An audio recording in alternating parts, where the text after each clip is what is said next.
Welcome everybody to our Agile Austin Leader SIGs edition May 5th of 2023. I would have loved if it was on May 4th to start off with May the 4th be with you, but today is May 5th and we are part of the larger Agile Austin community. For those people that have not joined us in the past and in the Agile Austin community, our main thing is we connect, we collaborate, we grow. We like to share best practices and knowledge about all things Agile. So welcome, welcome, as I see a bunch of more people join.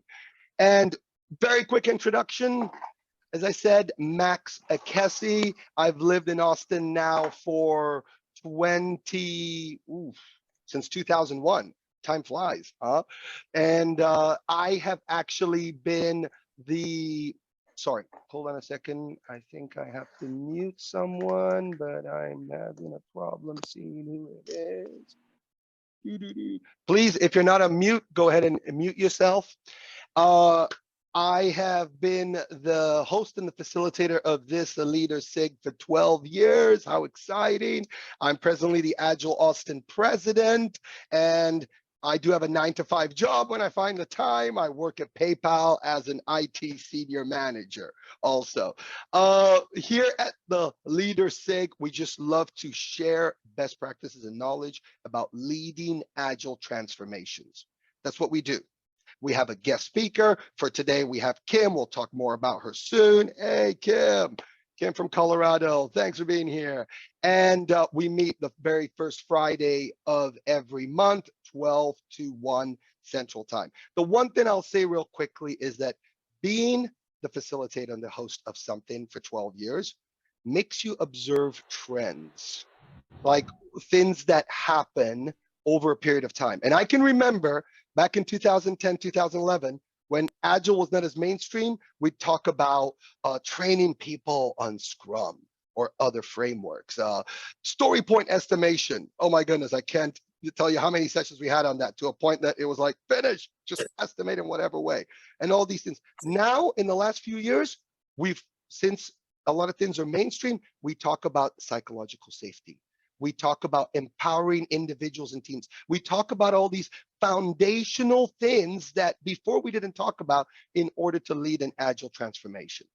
How exciting. And who knows what we'll talk about 10 years from now in the Agile world. Who knows?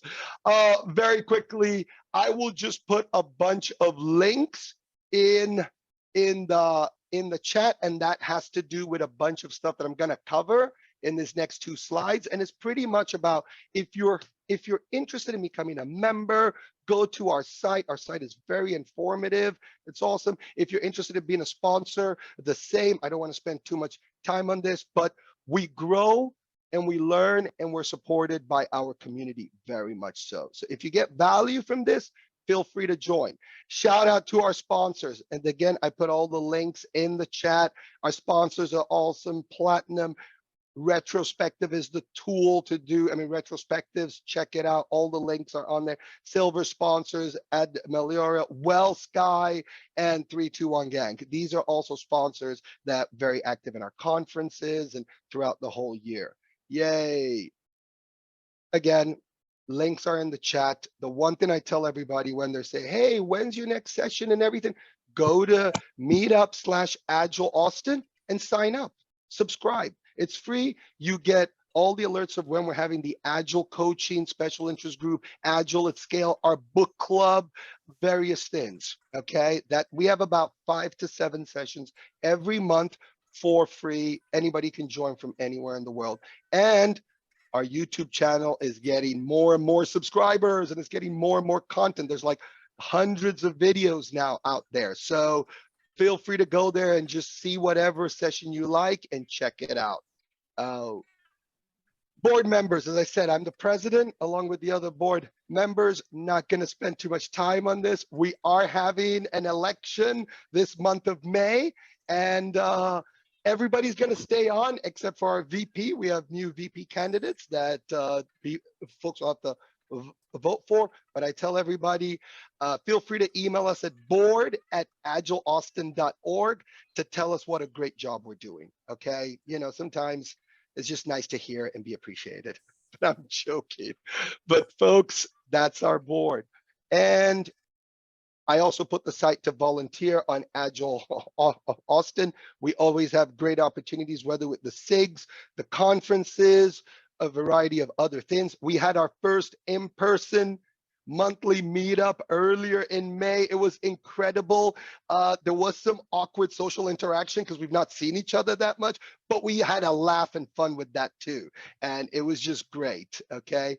So for today, we're gonna have Kim. Kim's gonna introduce herself and do all that stuff. So thanks for being here, Kim, and we'll love to hear more about valuable tools for your Agile leadership toolbox. And then we're taking a break for the summer. Okay, I was just speaking with Pat at the start when she joined. Work-life balance is important, and I'm gonna need my balance of life more than work, okay, this summer. But we're gonna be back September 1st, okay, with Zach Gardner to talk about digital transformation. So take a break over the summer. We'll see you in the fall. And as we transition now to Kim, I just wanna say a shout out to everybody in regards to, thanks for coming out. Thanks for coming out. I mean, not just the 30 plus people here, but people that join all our other sessions and everything, because you know what? We shouldn't take it for granted that we're a vibrant Agile community. A lot of people might not be aware that there was Agile Denver, which was a really solid Agile community. A lot of Agilists came out of the Colorado area. Mile High conference was a big deal. And they just announced earlier this year that they're shutting down. So just to say thank you, the Agilists have to be there to support each other. We'll also see what we can do to support Agile Denver because we're doing very well. But I just wanted to end with thanks for coming out, folks, okay? Great to have you. And with that, I am gonna be quiet now, which is not very easy, Kim, but I'm gonna stop sharing. I'm laughing. Yes, we all know it's not very easy for you, Max. It's a development opportunity for me.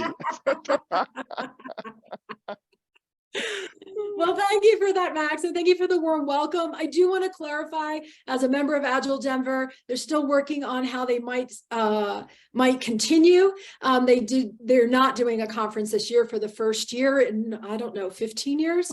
But still hoping to keep it going, and the SIGs are still doing the monthly stuff for the time being. We'll see what happens. They're having some elections here upcoming. So yeah, fingers crossed. Fingers crossed. Fingers crossed.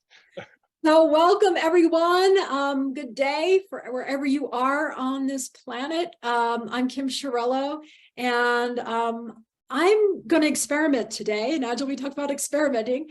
Normally when I give a presentation, I pick a topic and I dive deep. And today I'm actually covering 5 topics, 5 valuable tools. So we're going to actually do a sampling of them. Just like we're going to a lunch buffet, we're taking a little bit of this and a little bit of that. We're going to give a high-level example, and then I'm glad to come back at some future time to dig deep on any of these tools that you might be interested in. So with that, I am diving in right here, and I am going to share my screen right now. And I get a quick thumbs up that you all can see my screen. You probably can't see it clearly, but okay, I'm seeing some thumbs up here. Yes, we see it. I love using Miro.com to teach online classes. And since this is an online presentation, I'm like, let's do that as well. Let's just jump in. I'm just showing this as a high level view, showing that we're meandering, right? We're going through the buffet line. We're gonna try some different tools here. And so just so everyone knows, and for the video as well, 5 valuable tools for your Agile leadership toolbox. And here's some contact information if you so choose to contact me in the future. Why are we doing this? Because we're all leaders in our lives, even if you don't have a leadership position. As Simon Sinek says, Followers want to be taken care of. Leaders want to take care of others. And there's a picture of Simon with his book, Leaders Eat Last. And as I always say, if you only read one book this year, this is the one. It is life-changing, whether you're a leader or not, whether you're in corporate America or not, whether you're in a government organization or a nonprofit or not. You can just be a regular average person. This is a life-changing book. So enough said on that. As you can tell, I'm a Simon Sinek groupie. There are a lot of us out there. There are a lot of us out there. Yeah, and he has a lot of videos as well, and other books that are wonderful as well. I'm going to zoom out a little bit here. This is a little bit about me. And I'm not going to go over all of this, but I like to give people actionable tools they can take back and start using immediately at work. This is called a personal mind map. This is from Jürgen Appelow's Management 3.0, which is Agile leadership. I'm a facilitator of that as well. It's a different way for you to introduce yourself. It's a different way for even long-standing teams to get to know each other more deeply. And when they know each other more deeply, they don't have to be friends, but knowing each other more deeply, they communicate better and can work together better. And workplace gets more fun. That's for sure. So I'll let you all look at this at some future time or scanning it now if you'd like. High level, I'm an independent Agile transformation coach and trainer and a leadership coach, executive coach, mediator, conflict resolution consultant, and a facilitator, all for over 10 years. And before that, living and breathing Agile since the late 90s and doing lots of fun things that we can have some tea or have drink sometime, and I'm glad to share. So with that, onwards and upwards, let's get into today, our Agile leadership tools in our toolbox. Just wanting to acknowledge in the gray area at the top here, these are foundational Agile leadership skills that we're not going to talk about today. We're assuming you know that already. We're going to go on to some new fun things. Like Max was saying, we used to be talking about story splitting and all that, and now we're talking about psychological safety and all these other things. These are some other things that might warrant some consideration and add to your toolbox. So the first one is organizational evolution, and organizations do evolve, believe it or not. So on each of these frames, in Miro, it's called a frame. The upper left-hand side is the TLDR, too long didn't read, right? That's the key, your overview. This is our sampling from the buffet. So organizational evolution is based on spiral dynamics and integral theory. Glad to go dig in deep and research more online in books and workshops and all. When we talk about organizational evolution, it applies to the entire organization, to divisions, to departments, to teams, to individuals, you name it. And depending on the day, stress levels, whatnot, it can vary a little bit as well. So wanting to know that there's that wiggle room, it's not Kim is all or nothing. I have maybe multiple different levels going on, right? And what I highlighted here is you choose how you want to interact with that person, whether you're a leader or coworker or whatever, by what level of evolution you're feeling they're at. You are not diagnosing them. You are not typing them. This is a tool to help you understand yourself better and help you understand others better, right? So that you have healthier, more positive interactions, communications, right? So all the stuff in gray, and this is going to be on all of the frames, that's reference material that I'm just going to show you, and you can look back at on the video or when I send the PDF out. So I'm going to start with number one here, because a picture is worth 1,000 words. This is a picture of spiral dynamics and integral theory. Number one, and going up is going up in your evolutionary path. Each one has a color, each one has a name, and each one has a little phrase as to what they're about. Not going to focus on this one, but we are going to dig in a little bit up here. And let me pull this away. Whoops, and recenter. I want to focus on the orange and green levels of evolution. And why? Because most Agile organizations are at these levels. So it's helpful to understand them more so than the other ones. So I'm going to start with orange level here. That's in orange with green highlights. They're interested in scientific method, control, results, goals, plans, right? System effectiveness, rules, and logic. Green level, which is, again, the evolution, orange evolves into green. Here we have highlighted in orange. They're aware of multiple perspectives. So whether that's perspectives of the engineering team, the business team, marketing, sales, leadership team, operational team. I've worked with maintenance organizations as well.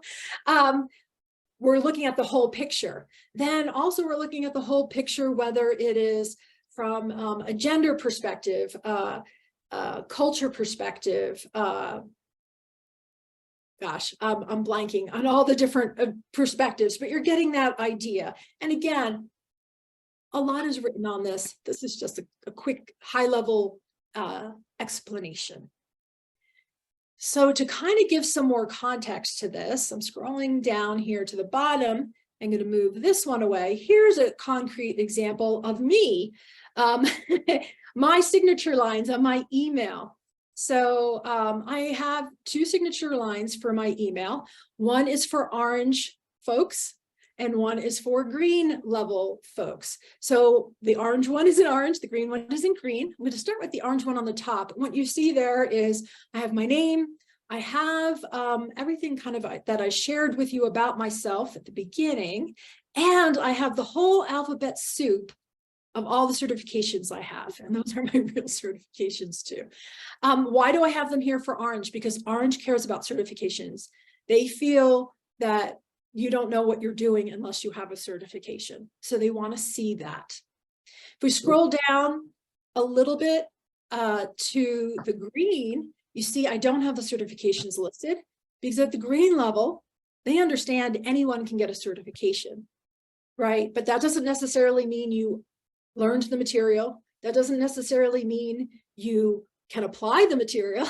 And that doesn't necessarily mean you have experience applying the material successfully, right? So they want to know more about you and what you can do, what you have done, and what you can bring to the table. So I don't have it on the green level one. I do also have on the green level a personal quote. Again, that's wanting to understand multiple perspectives, the green level. I feel comfortable putting a personal quote there, whereas on the orange level, they kind of see that as superfluous. Unless you're telling me about facts and figures about yourself, it's superfluous. So, Yeah, and Kim, yeah. sorry, Kim. I mean, is it okay to chime in with a comment or question now, or should Yes, I wait? Please jump in. I was just going to say, we just got through tool number one. We had the sampling. You made it through. No, and this especially the sample of the emails, of the different emails for the different audience and crowd, it brings conceptually an experience I had of a while back, not the company I'm at, thank goodness. We're working on explaining what Agile was to some of the decision makers like directors and VPs, and they got training also and everything. And when it came time to really start to implement a few things, the vice president said, okay, I want to have all the stories for the next year. This was December, for the next year, locked and in Microsoft TFS. We were Microsoft TFS at the time, before January 1st. And it just, now, what this connects me to is, how should I approach that person? Because I started to approach the VP saying, we have to think in an iterative way. You have to think of MVP. You have to think, and that didn't work. That didn't work. And maybe with someone that has that viewpoint, you start off just by understanding, why do they want all the stories at the very start for the whole project, right? Like, first, try to understand where they're coming from. What was that thought that is going through? Because sometimes us Agilists get really high and mighty about all the Agile stuff we know. And because we are really above like a lot of the rest, but in our thinking, but we got to think, where are you at? Let me understand that so that I can adjust my email address. Exactly.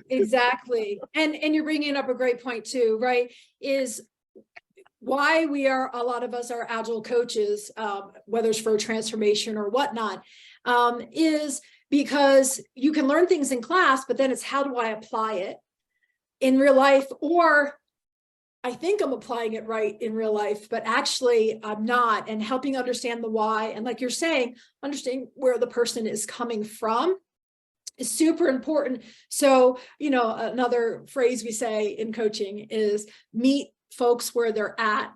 And then I add, invite them to take the next small step forward, helping them understand. So yeah, thank you for that. So before and there's somebody else that made your same comment, meet people where they're at. Oh yeah, good one there, Ian. Thank you. Great minds think alike. Way to go, Ian Brand. Yeah. And so for a reference book, here's a picture of it. Frederick Laloux wrote the book called Reinventing Organizations, which explains about organizational evolution on all those levels that I showed you with the staircase to the side here. So if you want to dig in on it, that you can. And I do want to point out, since you're all not a Miro with me, I did put the link down here. If you want to, let me scroll over. Whoops, is it letting me scroll over? Please let me scroll over. Thank you. I have the link down here to his website. And if you see in the link, it says pay what feels right. That's actually the level above green called teal, where he's letting you buy his book for whatever you feel is right. The ebook version. And of course, you can buy it anywhere around the country. So pretty cool stuff. And with that, I'm actually going to jump into the next tool. And we might not get through all of them, but we'll try. Healthy conflict resolution skills. As a mediator and a conflict resolution consultant, super near and dear to my heart. Why do we care about this? Again, going up to the upper left-hand corner, our TLDR. I don't think someone's on mute. Anyway, conflict happens. Conflict doesn't mean yelling necessarily. Example is, I want pizza for lunch and you want a sandwich for lunch. And we decided we're going out to lunch together today. Now, what are we going to do? Right? And the skills we use to resolve that are the skills we use when we're having business meetings, work meetings, where it's like, no, we need to do this epic next for this quarter. No, we need to do that one. No, this is higher priority. No, that's higher priority, right? No, we need to implement this way. No, we need to implement that way. So those are all important skills to have. I have some little light bulbs here. One is an idea is having conflict resolution workshops throughout your organization. So we're offering the training to everyone in the organization, whether it's something you all want to learn and do yourselves or bring someone like myself in to teach a workshop. The other one is with team agreements. So, right, in Agile, we create an agreement of how we want to work together. And one part of that, which is super helpful, is how do we want to be when conflict happens, right? Some examples, one person talking at a time. Another example, listening to understand versus I'm sitting here and I'm waiting my turn to talk and I'm not really listening, right? They could be agreeing with you. So let's see here. What do I have? And Kim, yeah. Kim, I just wanted to second you on the team norms. I feel that is something that is skipped a lot of times.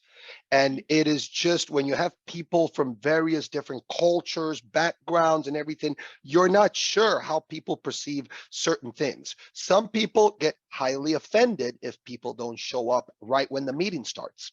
Right? And some people are like, just join whenever you might be. So just even small things like that, set your team norms. Set your team norms. And that is something I see a lot of teams don't have. And it's not too hard to do. And it just brings the team together. Thanks for calling that out. Yeah. You're welcome. So I do want to add, no, I'm going to leave this example for now and jump forward because I think it's more important to look at some of these things here. So zooming out, Not going through them. It's in the reference material in purple here. Four Horsemen of the Apocalypse is by the Gottman Institute. I love this poster. You can look it up on his website. And of course, on here, we can zoom in later. I can zoom in real quick if anyone wants to do a screenshot. The left-hand side is the challenges, and the right-hand side is how you resolve. We're not reading it now. I know you want to. I want to as well, but we can dig in deeper at a future meetup group. The other one is Christopher Avery's Responsibility Matrix. This is a free poster you can download from the website in multiple languages. The link is on the bottom here. The front is the approach, and the back is explaining it a little bit more, as well as more details on the website. This is a big one in a lot of the Agile communities and Agile practices. This is going to be a fun one, and I think it's worth to take the time, even if we don't get through all the 5 tools. This is Jürgen Appelo, a 4-minute video on the feedback wrap, and the link is down there as well for future. So I'm going to hit play. Max, can you please let me know if volume is okay? I'm not sure. Did test it out. Thank you. And let's do it. You know the praise sandwich, compliment, criticism, compliment. Forget it. Doesn't work.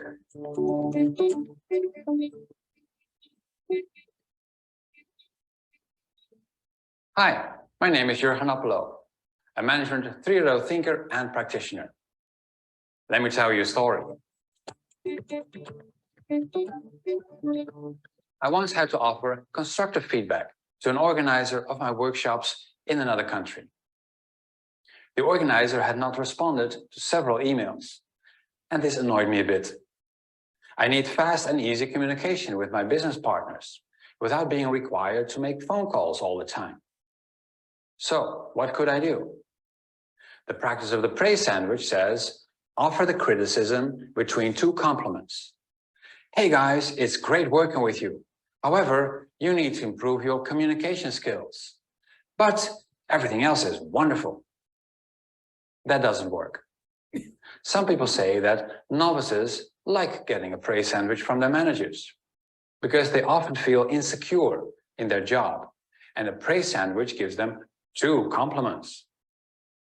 Professionals, on the other hand, dislike this practice because they appreciate honest, constructive feedback, and they don't want it offered among the noise of 2 insincere compliments. So, what can we do instead? I prefer applying the feedback wrap when I need to offer constructive feedback. This is what I wrote to the event organizer. Step 1, describe your context. Hey guys, I am at home checking my upcoming workshops. It's a lot of work. I hope I have all the details right. Step 2, list your observations. I noticed that I've not received replies to several emails. I'm still waiting for an answer to these questions. Step 3, express your emotions. I now feel anxious about my workshop with you and sad that our communication doesn't seem to work that well. Step 4, explain the value. What I hope to get is certainty about the workshop so that I can book my flight. The travel costs may go up soon. Step 5, end with suggestions. Can I do something to speed up the process? Let me know what data you need from me. It was an honest and respectful message. Within 2 hours, all my previous questions were answered. The feedback wrap succeeds where the praise sandwich fails, because it does not distinguish between positive versus negative feedback. There is only feedback about facts and feelings. It is good to let people know what you noticed and how you felt about that. Both the observations and feelings can be either positive or negative, but that doesn't matter. The only thing that matters is that you make the other person aware of the impact of their actions. The impact could be better or worse than expected.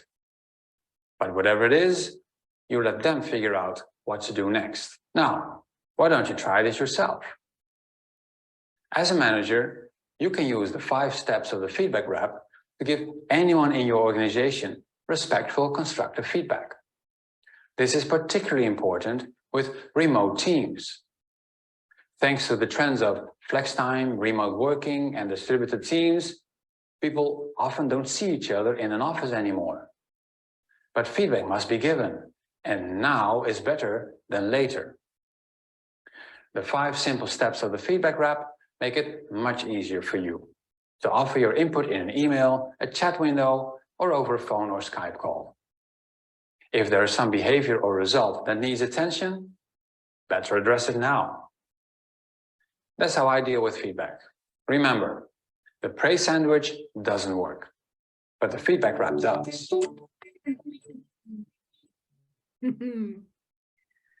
Yay. Nice one. Nice one. Yes. So that's definitely another approach, right? Because it could be a conflict is you're not answering my emails and I need you to answer my emails. We have a conflict right now. He's couching it as feedback, but super important and super helpful. And you can do it for, again, positive things as well.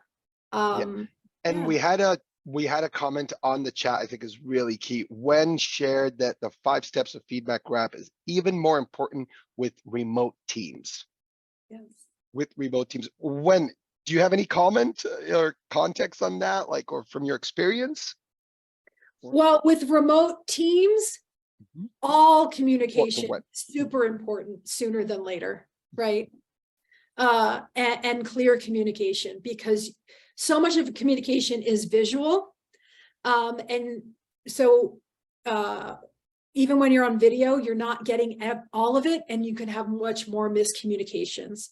So super important. And Simon Sinek also talks about the importance of building those work relationships. Again, you don't have to be friends, because it helps you learn how to communicate better with each other, right? It helps you learn, like, oh, so, you know, I'm going to use Max as an example, but Max wouldn't do this. You know, Max just made a snarky comment to me, and normally it'd be like, ah!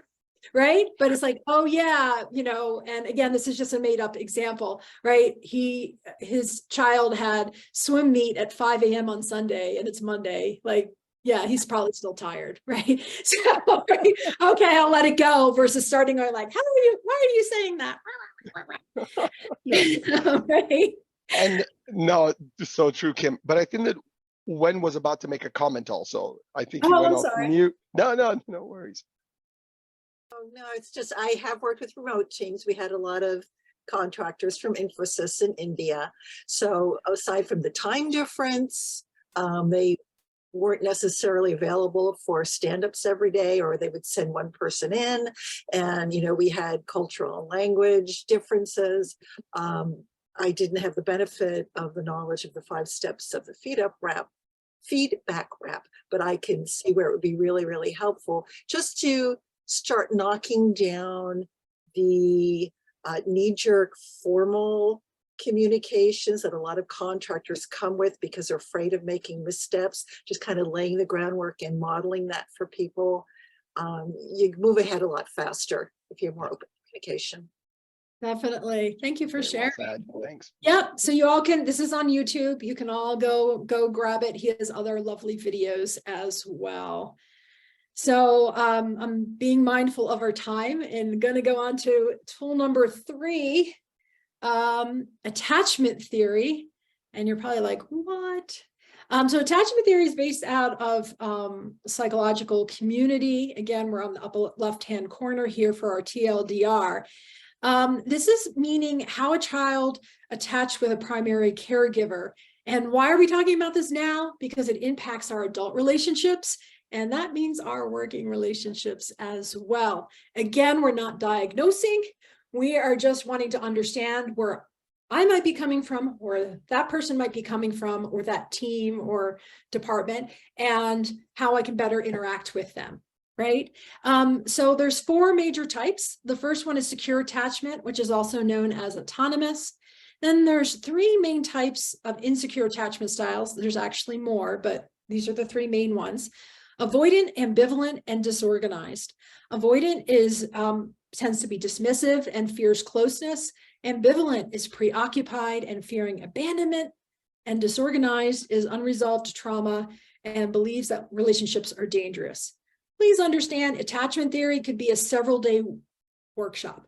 Right? These are just like quick little tidbits. I do have some stars here. So attachment styles do fall in a spectrum, right? So the definitions here are probably more towards the higher end of the spectrum, right? But also they're changeable. That leads us to the next star. All styles can learn secure attachment. So if you have, everyone has all 4 of these, some levels, right? So you can grow and learn to become more securely attached. So that's the good news. And I want to show quickly, I'm going to zoom out because picture is worth 1,000 words. This picture of the evolutionary roots of attachment styles come from questions like, am I safe? What's next? How am I doing? Which really means, do I belong? Am I accepted? Do they like me? Right? And how you answer those questions kind of relate to where you might be hanging out at the moment on that spectrum. So I'm going to give an example here of needing to ask a coworker a question. So that might sound bizarre. I'm zooming in a little bit. So I'm needing to ask a coworker a question. I feel that coworker A might be a little bit more on the avoidance side. First bullet up here, dismissive, fear of closeness. A big takeaway for avoidant attachment style is not liking to be interrupted. It takes them time to switch gears from what they're doing to focusing on you. So me stopping by their desk or pinging them on IM saying, I have a question and here's my question, will seem disruptive to them. They might get a little irritated or agitated.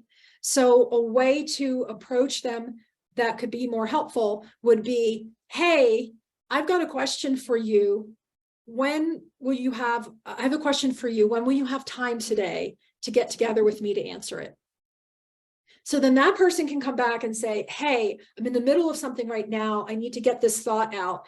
I can meet with you in 15 minutes, or I can meet with you in an hour. It's giving them that space to say, I need to focus on this first and finish it up, or whatever, wherever stopping point they can get to, and then I can reach out to you, right? Now I'm going to go to employee letter B, who I feel is more ambivalent, and I have a question for them. Their fear of abandonment shows up as this strong desire to connect, also maybe to the point of people pleasing.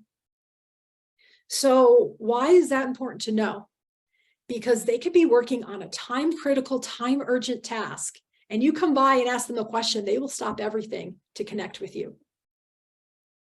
And now it's taking them away from that time urgent task, which may not get done now in time, right? So trying to help support them on where you feel like they might be at, you would stop by their desk or IM them and say, hey, I've got a question. It's not time urgent.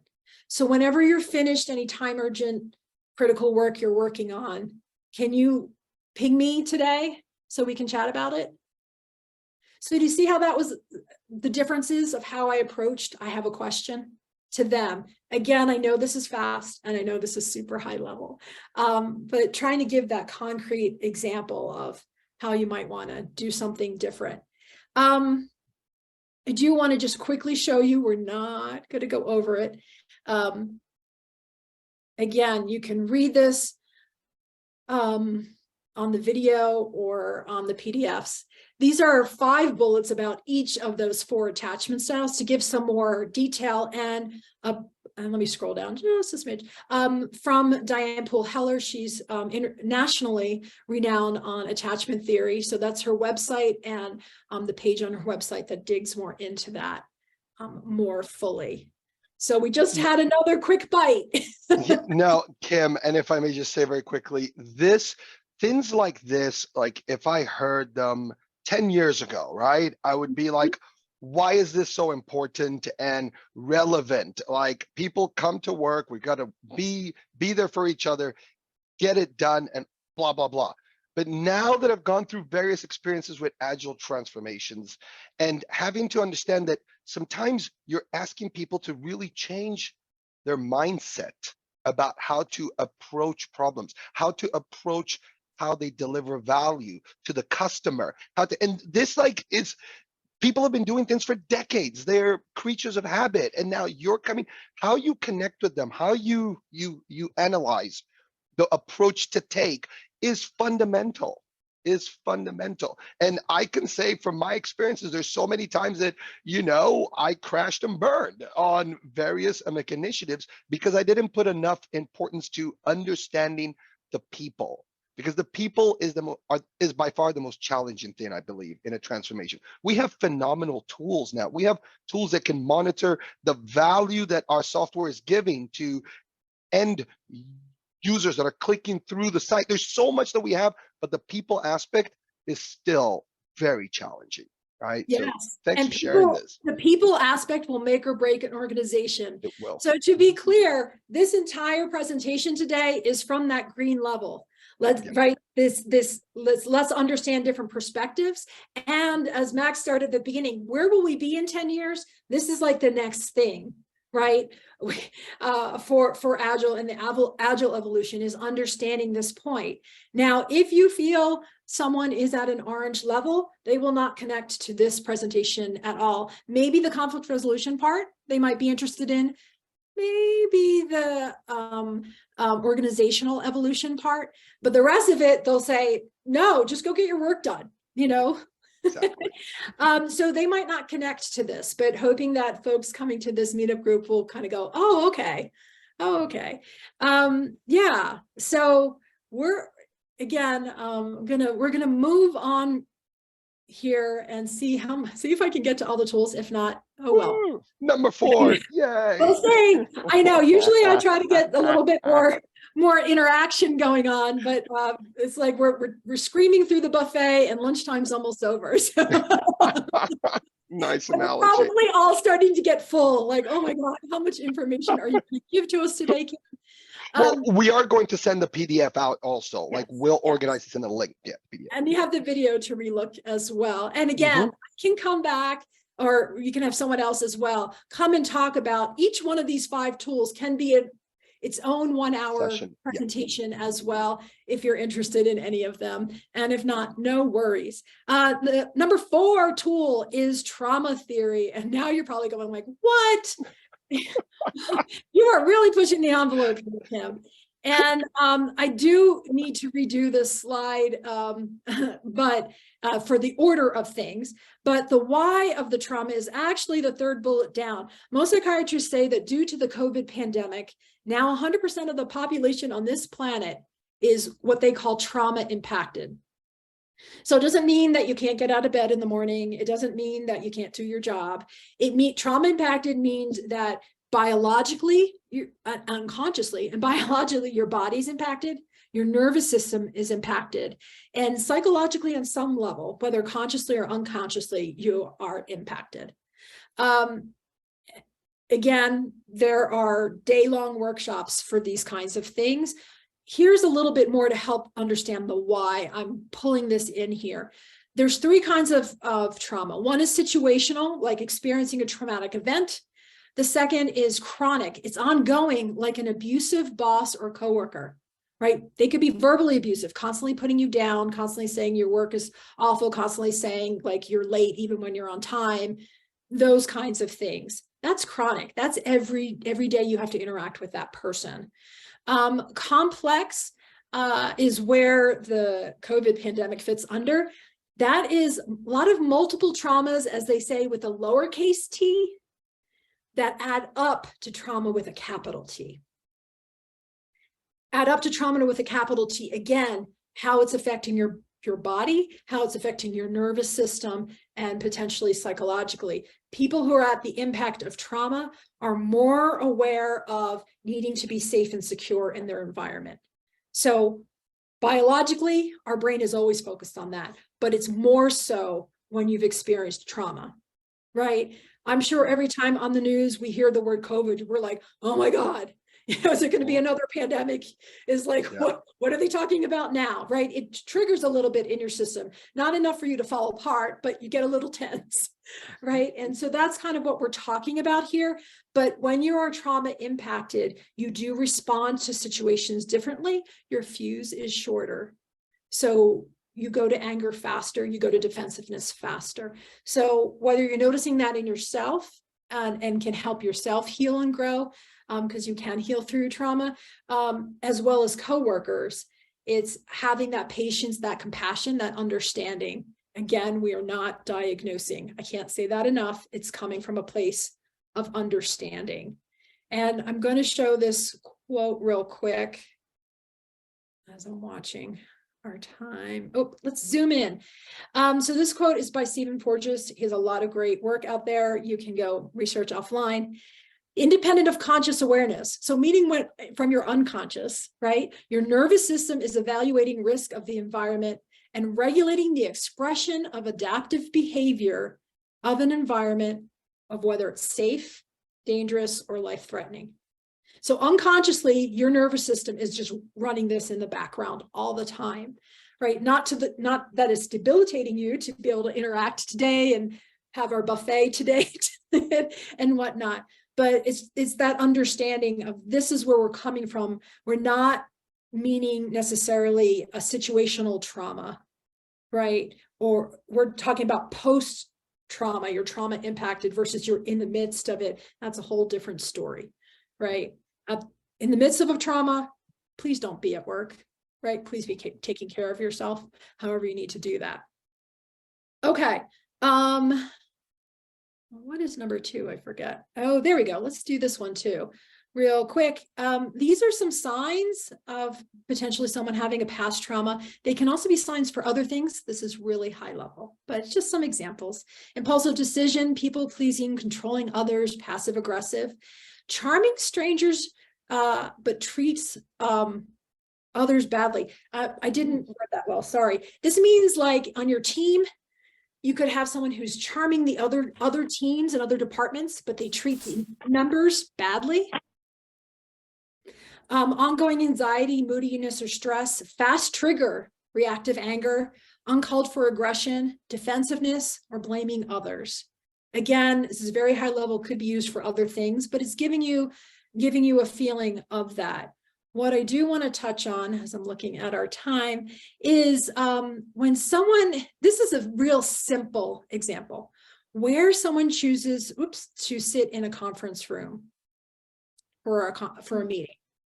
So someone who is more higher on, and these are spectrums as well, higher on the spectrum with trauma impact, in order to feel safe and secure, even you might notice friends at restaurants do this as well, they need to sit where they can see everybody that's in the room. And they also need to sit where they can see the door, who's coming in, who's going out.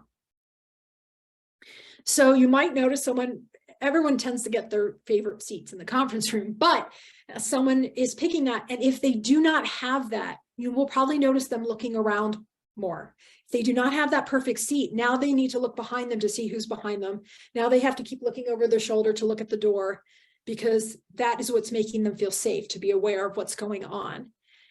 If that's going on, now part of their attention's on that, and their full attention is not on the meeting.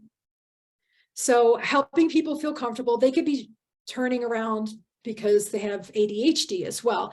But, right, so there's many reasons they could be doing that. But if you're noticing someone like that, again, you can say something you look unsettled or uncomfortable. Is there something we can do to help with that? So don't judge that it's trauma or that it's this or that it's that. Ask them what they can do. And if they can say, I prefer to sit over there, it's like, okay, cool, I'll change seats with you, right? or whatever that might be. And I think that this definitely highlights the extra importance of psychological safety.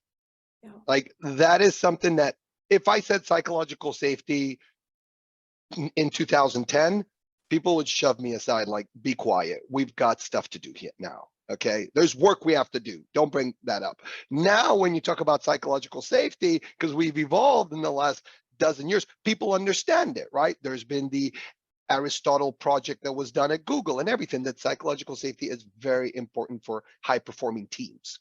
Yep. And so I see the connection here too, right? That Definitely. everybody has to feel psychologically safe for whatever the reason, right? And with someone who's trauma impacted, touching them, so coming up to them and touching them on the shoulder or something can actually be very uncomfortable for them, right? An example, yoga classes now give you, some of them in the Boulder area anyway, give out cards, and it can say like, please don't touch, or please ask to touch. Especially in yoga, a lot of times your eyes are closed, and if the teacher wants to come and help you adjust, it's don't just do it, you need to ask, and then I'll tell you whether I'm feeling comfortable or not right now at this point in time. Understanding this, right? And there's other reasons why people might feel uncomfortable with physical touch. So yes, super important for psychological safety. We're not going to go over this now, but adverse childhood experiences, which is part of complex trauma, and you might say, I didn't have a traumatic childhood. There's 20. Here's the 10 most common ones. The link here to Rhiannon Milne, where you can learn more. I listed them here. Well, let me zoom in if you want to do a screenshot. Here's what we're talking about. If your parents got divorced and you didn't get to see one of your parents very often, that's actually considered an adverse childhood experience. Sibling trauma. One of your siblings was seen as the golden child because they were better at sports, they were better at school, they were better at music or whatever. That's actually traumatic for a child. And it's in your system now into your adult life. Trauma, one of your siblings was sickly, so your parents had to focus more attention on them. That actually causes trauma for you as a child, and you're still holding it.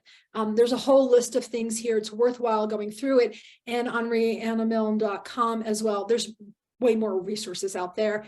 It's in my reference section. Here is the direct link to a quiz sheet you can take to see what level, what ones you might have or not have of the ACE stuff. And then real quick here, a book reference for those who like to read or listen to books. Stan Takin, and he actually reads his book on Audible, so it's lovely to hear his voice. I love his book because it's 3 for the price of 1. It covers attachment theory, it covers trauma theory, and it covers neuroscience. And yes, it is focused on romantic partnerships, but all of those skills and everything he teaches in the book relates to all of your relationships in your life, including work relationships. So super important, and it's great one-stop shopping. Free online trauma conference that's held, I think, once or twice a year. And here's a link for it, where you have psychologists and psychiatrists, experts in the trauma field, giving interviews for the layperson. So you don't have to be a technical therapist, and you can learn a lot from there, whether it's trauma for children, trauma for adults, whether it's complex, the situational, or the chronic one here. All right. I'd love to go through the last one. Do you think we have time? Yeah. Well, sorry, I forgot to give you an alert on time. No worries. I've been watching. Yeah, I see we have 7 minutes left. Hey, and just do a couple of points on it. Yeah, just do a couple of points real quick, and then we'll wrap up. Yeah. So this is a bigger one, and I'm going to give a lot of clarification language. So number 5, untreatable clinical personality disorders. There's 2 of them: narcissistic personality disorder and antisocial personality disorder, which is also called sociopath. And you're probably like, all right, Kim, now you've just pushed to the limit and beyond. What? I'm not eating anymore. I'm done with this buffet. So first, I want to explain why it's called untreatable. It's not me. In the DSM, which is by the American Psychiatric Association, they feel that it's untreatable because people with these 2 personality disorders, there's multiple other ones, but it's these 2 in particular, they don't feel they need therapy. So that's why they say it's untreatable. Okay. Why I'm talking to you about it today is because of the second bullet here. There's an estimated 4% antisocial personality disorder and 6% narcissistic personality disorder on the planet. It's estimated because, again, they don't self-identify. They don't go to therapy. But Why I'm talking about it today is that there's higher percentages in leadership positions, whether you're in a corporation, government organization, a religious organization, etc., nonprofit organization, it's higher percentages there. 4 plus 6 is 10. 10% is 1 in 10 people you know have it, and higher for leadership positions. So you want to understand, again, this is not diagnosing, this is where we're coming from, right? Helping understand where they're coming from and how I can better interact with them. I have a star here. Another reason why you want to know about these two is they will tell you what you want to hear and then do whatever they want. And I'm sure a lot of you have experienced this in the workplace. They agreed, hey, we're going to go do this, and then they went off and did something else. Agreed, you have a good point, we should do this, and then they do the opposite, or they don't do it at all. Oh, well, that's never happened. I've never experienced people say, okay, we agree with you. We are gonna do this. It's awesome. We're gonna do it like in an iterative way. And I go, no, we want all the requirements up front, like after 2 months that we've started. And I do want to clarify, it could be from, we did the healthy conflict, unhealthy conflict avoidance might do this as well. So it doesn't mean they have the personality disorder. So, right, there's different things, but people with this personality disorder do it all the time, right? They only care about themselves. So again, this is super high level. I'll have some more stuff you can dig into, and we can do a whole session on this if you so choose. I know this is pushing the limits. I almost didn't talk about this. The limits, no, but you know what? Sometimes, Kim, we have to be aware. We have to be aware that for some people, it's just not their cup of tea, right? Yeah. When you're trying to get everybody on board to deliver value to the customer faster and better, they might have some other thing in mind. And you just have to be aware of it. It's not judging anyone or whatever, you know, not labeling them. I'm an NPD immediately, but just be aware that sometimes some people are just like that. That's it. Yes. And it's good, right? This ties into psychological safety, because you are not safe with an NPD or an APD person, period, end of sentence. So actually what is recommended is to get away. Whether you can move to a different team, a different department, different company, you need to get yourself safe, and you will not be safe with them. Safe in that they will turn on you and then try to destroy your reputation, try to get you fired. And worst case scenario, at the end of the spectrum, they might actually go after you physically. But most likely, they're just going to try to destroy your reputation, and people will listen to them. They are actually both considered quite charming. Right? They're really nice. Everyone likes to get along with them, and it's hard to discern what's going on there. So it is for a safety reason that I'm also suggesting it as well. Since we're short on time, I'm going to show you, for a narcissist, you can't make them wrong. You can't infer that they could be wrong. You can't suggest that they could do something better, because at that point they will turn on you. Whether it's they write you off and they won't work with you anymore, or whether they go after you and try to destroy your reputation and try to get you fired, or worst case scenario, they try to go after you physically. So it's good to get clear on that. For antisocial personality disorder, they actually don't care if you make them wrong or disagree with them, because they think they're better than everyone else and that everyone else is stupid. So they really don't care what you say about them. So it's very, very different scenario. But both of them will tell you what you want to hear and then do what they want, because it's easier not to argue with you and just do what they want. They don't want to waste the time. And Kim, as we discuss this and we conclude, someone asked in the chat, what was the book that you mentioned first? And I was like, the Simon Sinek one, Leaders Eat First. And so what does that say about me and my character? What category am I because I said that? And that's how I think of a leader. Well, yeah, so let me just show you right here. We got books down here.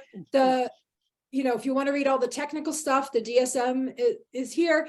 Sociopath Next Door and Outsmarting the Sociopath. You actually can't outsmart them, but it's how to protect yourself against their ruthless manipulation. Super great books by Martha Stout, PhD, and helps you understand most sociopaths actually don't kill. Most of them are your person next door who's just tormenting you and making life miserable. And here again, we're not going to go over it, but here's the overview, right? Yeah. Similarities and differences, because you want to know, you want to understand which one it is you're not diagnosing, because you would interact with them slightly differently, potentially. And again, this is super important because this higher percentage in leadership is why it is so important. And coaches that I admire, you know, who are nationally known, we'll talk about this as well. So for those of the 5 tools, I'm going to go back to it. Put in the chat. Is there any, what one of these might you want to hear about in the future meetup to dig deeper into? And then you have we have a poll, right? Yep. And we have a poll actually. As we're at time, I can. Yeah. Do you Kim, want so me to we do this? are at the time. I'm thinking the people can stay behind if they have a question or two, but you know, we like to start on time and Yes, end on time. But first of all, round of applause for Kim joining us from Colorado. Waiting. Thank you. It's hard to get the applause virtually and all that, but I think the main goal of the Agile Austin a Leader SIG is that you learn something new or confirm something that you were aware of before. And this was definitely achieved today. Thank you, Kim. So yes, thank you. Thank you. Please feel free to reach out to me with any questions and whatnot. I know this was an experiment. We had a buffet. We are overstuffed. Loved it. Thank you, Loved everyone. it. And so as Kim said, we just want to poll you for what you would like to get from the Leader SIG in the future, some topics. So right as you leave, I am going to launch a poll, and you have the opportunity to just multiple choice, like check the topics that you would like to hear about in the future. And then after that, have a good Friday and weekend. We'll see you after the summer. I see people replying already. Yes, we're getting some things in on trust and organizational evolution. Please vote real quick before you leave, and have a good time and stay agile, folks. Stay agile. Thank you. And we'll stick around, Kim, if there are any other questions. Oh, I did see for a little bit. Oops. I did see some questions. Oops. Yeah. Ian said, "Oh, what do you do with narcissists?" There you go. How do you deal with them? Oh, are you still here, Ian, or you've left already? Hey, are you still here? Oh, I see you here, Ian. You haven't left yet. Okay. That's an answer. You don't want to let them just keep on creating chaos and then walking on eggshells around them. But at the same time, you do want to meet where they're at, maybe like build a relationship that's fruitful with them. So I will answer what psychiatrists and psychologists answer. I'm not one, but this is what they say. You cannot win with a narcissist. Right? You will trip over that metaphorical tripwire, and they will turn on you. You are not having that friendly relationship with them. They are just using you as a means to their end. And when they no longer need you, they will discard you. Or if you accidentally infer they could do something better, be better, whatever, even better looking, like, wow, or whatever, wear a nicer top. I like that top better than the other top you wore the other day. I mean, even to a man. Now you've tripped that wire and they've written you off. So the only thing you really can do is really to get away if you can. If they're a family member, of course, that's a more challenging scenario. But for a work scenario is another department, another division, leaving the company. And until then, be very clear on not making them wrong, not even insinuating they could do something better. And also, even you offering an idea, they feel less than because they didn't think of the idea. So you don't offer ideas to them, you actually feed them and make them think the idea was theirs. And and so that they can say it was theirs. That kind of thing in the meantime until you can get to safety is what they say. And that's my experience as well. Yeah. Hope that answers your question. Were there other questions? Oh, yes, let me check. That was Ian. In the chat. Yes, no, I did say, there were some jokes cracked that when I said the leaders should eat first.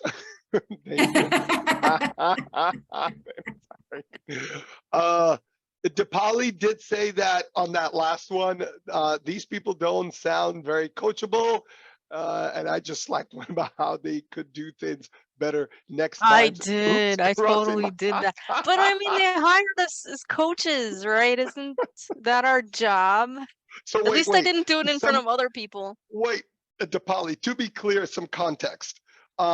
Someone that you believe might be kind of a narcissist or in that sphere was saying certain comments or whatever, and you slacked them directly and you said, hey, this is how you can do things better the next time. Hint, Exactly. hint. Yep. Fingers crossed on that one. Thanks. Kim, how'd you think that's gonna go? Just predicting. Oh, Kim is on mute. Hey. Oh, you're asking me? Yeah, just depending just chat on about it. On what you know, how high on the spectrum they are for narcissistic personality disorder, of how they might respond. Yeah, most likely not too well, unless they're feeling it's okay, like unless they're feeling it's safe that you're not going to share with anyone else, and they're lower on the spectrum, and they can claim it's their idea. Right. Yes, yes, And totally they can claimable. So, Yeah, I left it so it's in his court to reach out. To So reach out and everything.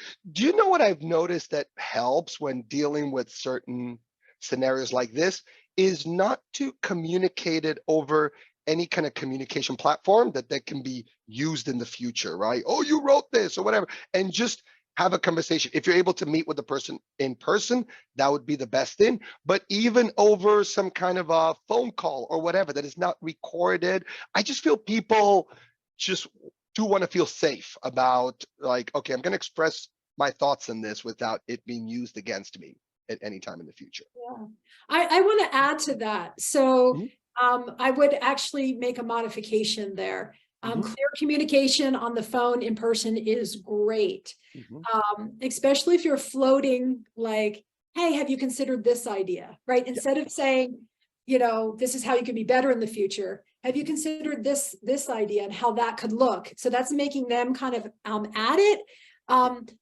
But I'm coaching actually someone right now who has a narcissistic boss who is going after them because they did say, here's, right, you did this wrong, here's something you can do. And of course, the people around the narcissist don't want to have the narcissistic abuse, is what it's called, right? There are support groups for survivors of narcissistic abuse. So there's people around that boss who is now piling on and also going after this employee that I'm coaching. Yeah. Right. Real scenario. In that scenario, I am coaching her, do not have any verbal conversations because they're turning her words against her. Right. So I'm like, you need to have it in writing. Right. They're saying they told her that she was out of work for 2 weeks. And not available for 2 weeks when they sent her to a work conference for 2 weeks. And during those 2 weeks, she was taking phone calls, answering emails and instant messages from work and taking herself away from the conference for that. And they're telling her, we need to discipline you because you were out of the office for 2 weeks. When they sent her to the conference, right? That's a whole other level. That's a whole other level. And they're saying, right, but they're saying you said this, and she had it in an email. Here's what I said in email, right? Or they'll say something to her and then they flip it 180 and then tell her she did the wrong thing. So it's really important with someone like that is you're communicating and if you're communicating by instant message, you're saving all of that. If you're communicating by email, you're saving all of that. The in-person conversations, then it's one word against the other, and they're always going to they're always going to do that gaslighting where they'll say, Yeah. you didn't say that, or they'll say, I didn't say that, that type of thing. So it's that, Yeah. it's the balance factor. So again, it's what I do mean, you it think about this varies. idea, instead of saying, here's how you could do it better, is kind of the coaching approach. No, Kim, I totally hear you. I'm a mediator conflict resolution consultant. I'm so I pumped can tell. about verbal conversation, right? An in-person conversation, except when it's getting to a scenario like that. When that scenario, Writing, because they will start trying to turn people against you and trying to get you fired. And you need to have that, like, they're saying this, but here's what I the have. data, like you They're need the saying I was out data. at the office, but they're the Yes. one that requested me to go to this conference. And oh, Yes. by the way, here are the emails and the instant messages I did during the conference to help support the team. And I took myself away from it to continue supporting the team. So No, point, very, very good point, Kim. Very. Now, I see that Pat has her hand up. I'm wondering if Pat has a question. Maybe we'll take that as the last question. I do actually. I have Yes. it way up in the chats, but Oh, sorry, Pat. Call That's me out for okay. not having to read your no, chat. Sorry. I'm trying to be more assertive here. Yeah. thank you. So probably a more common issue. Guy Kawasaki once was quoted saying that A players get A+, hire A+ people, and B players tend to hire C players and on down the line. When you're dealing with a manager who is perhaps a little bit insecure about their position or their capabilities, and are I've stepped into this a couple of times in terms of mistakes of boss doesn't like me, try harder. And the more I, and looking at what was important to them, and then delivering, like if this was of the highest value, then going for like strategic opportunities or things of that nature. And it immediately got me fired. And sometimes trumped up for reasons to get me out. And what it took me a couple of times of this happening to discover that was a situation that my natural thing to try harder was definitely the wrong direction, or the wrong person, or that type of thing. So I'm wondering if you could give some thoughts about that, because I think it's perhaps a more common situation.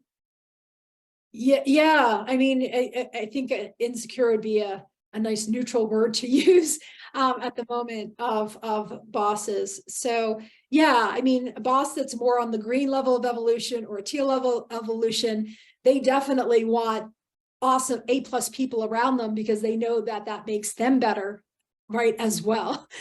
So they're not threatened by that. But insecure, like you're saying, might having some level of insecurity will choose people that are not as capable. And a helpful thing in this scenario, if you're feeling they don't like you for some reason, is a cautious way to do it, right?